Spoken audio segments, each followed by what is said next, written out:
په مدرسو کې به مو لیدلي طالبانو دا سپینې خولۍ ډېرې سولې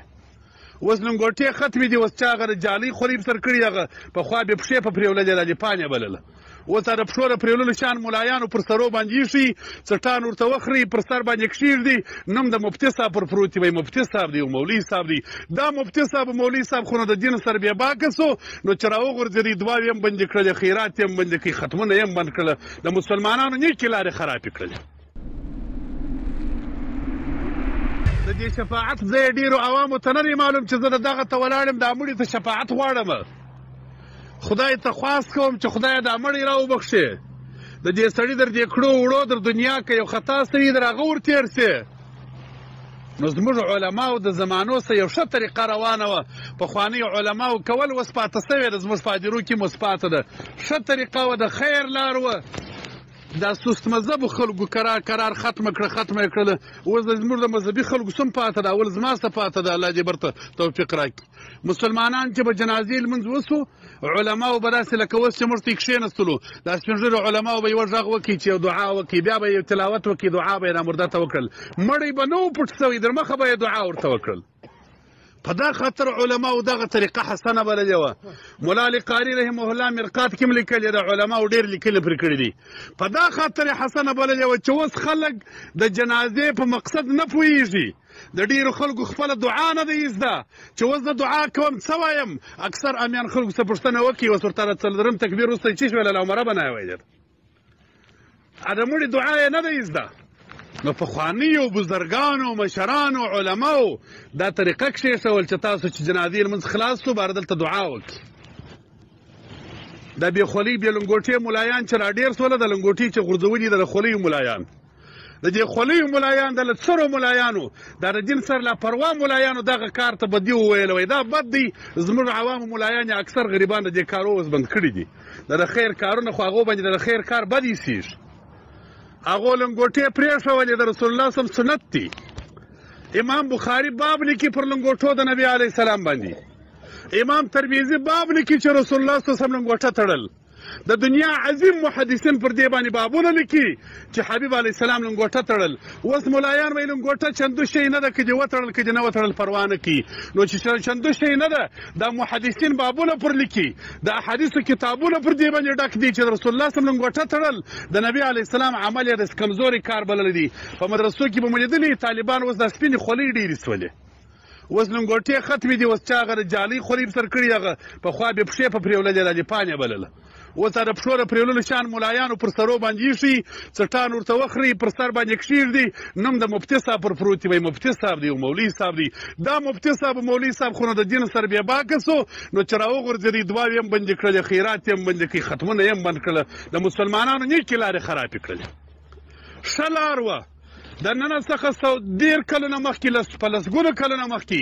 د پېښور پر سر باندې د سرحد پر سیمه باندې یو عظیم جنجال پېښ شوی دی د علماو در مابین د پنجپیریانو د اهل سنتو علماو یو څو مسائل وې تقریبا 15 مسلې دي چې جنجال پر جوړ څو مولانا حمدالله جان داغي بابا نور الله مرقده الشریف د خپل زمانې علامه تفتزاني په دې جنجال کې ور داخلو د بلې طریقې څخه د مبتدعینو د ګمراه طریقو د خوا څخه د طاهر پنجبیري په نامه یو ګمراه ورسره ولاړو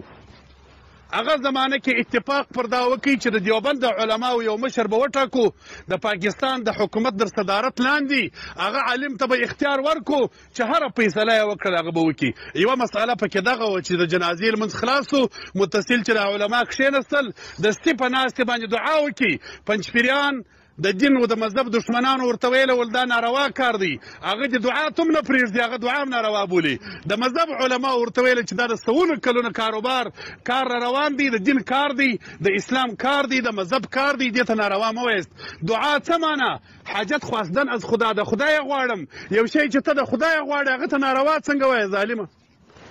د مولانا شمس الحق افغاني په نامه باندې رحمه الله تعالی رحمتا واسعه یو زمانې یو عالم چې د دیوبند فارغه سوی و د پېښور پر سطح باندې یو عالم و په بلوچستان قلات کې د زمانې د حکومت غټ کاظم تېر سوی و شمس الحق افغاني صاحب نور الله مرقده شریف یې ثالث وټاکئ پنجپیریانو و اهل سنتو دواړو اختیار ورکړي د حکومت په درمیانتوب باندې چې ستا په اختیار ته فیصله وکړه چې څه فیصله تا وکړله هغه به د ګرد اهل سنت قبولوي په پاکستان کې به دا دین روان وي هغه مبارک دا فیصله ورته کړې ده زما سره اوس هم کتاب پروت دی کله د باهولفور په تاوا په نامه باندې هم دا کتاب خرڅېږي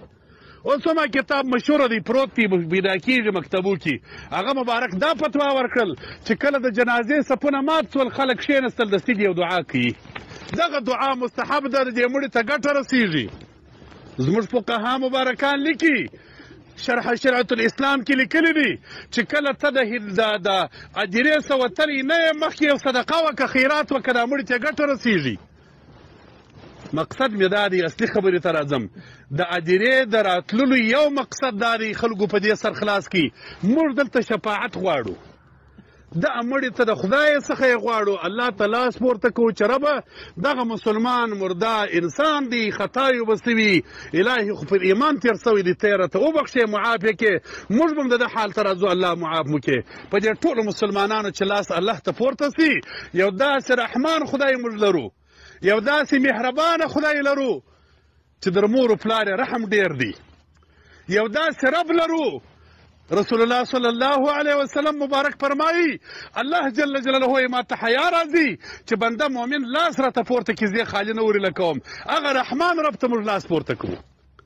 هغه خدای ته لاس پورته کوو چې ستا په عجزۍ خوشحاله کېږي هغه متکبر خدای ته راس پورته کوو چې په تکبر او په لویي باندې ناراضه کېږي موږ هغه ته لاس پورته کوو موږ الله دا بنده را وبخښه مقصد د جنازې دغه شی دی یو مقصد مې درته بیان کړي چې شفاعت دویم مقصد تاسو چې جنازې ته راځي په دا نیت به راځي